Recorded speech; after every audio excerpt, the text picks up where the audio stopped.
Socialism, communism, dictatorship are more closely related to each other than what you've been led to believe. You don't believe me? Let me give you a little bit rundown on a history lesson. These are the facts. Socialism was created in the 1700s by a Welshman and two Frenchmen, Robert Owen, Henry de Saint-Simon, and Charles Ferrier. And how were the ideas received at the time? Well, they were highly regarded as radicalism and dictatorship.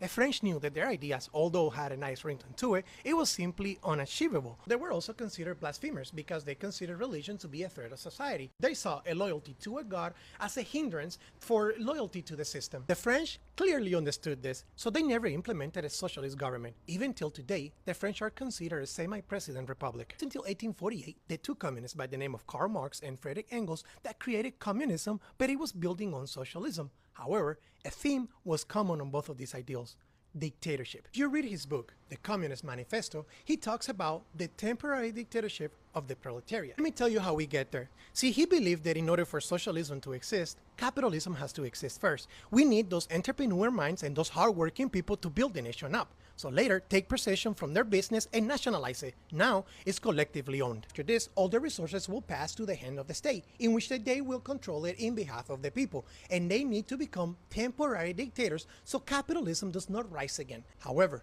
when taken to practice, this had never been the case. Look at Lenin. He was the first one to implement it. He created Leninism, in which he needed an army to implement communist idea, the Bolsheviks. This gave birth to a 74-year dictatorship until the fall of the USSR in 1991. I can already think of a few people who are fuming at the mouth just thinking that Donald Trump could have a third term. Why are you even advocating for this when it is so easy to breed a dictator? Also, collectively owned resources? You really think that could work here in America? Have you seen how we get over Black Friday discount deals? A Walmart employee in 2008 died after getting trampled by a stampede of shoppers that wanted to get 50% off of a product. Or do you not remember COVID, how people were literally killing each other for toilet paper? Can you imagine now free resources for everybody?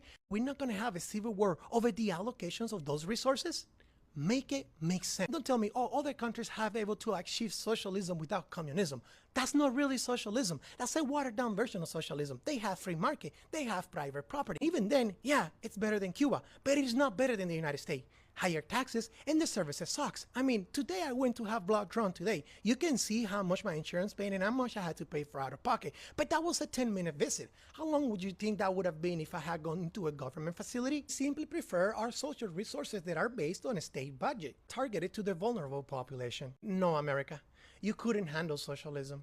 You couldn't handle communism.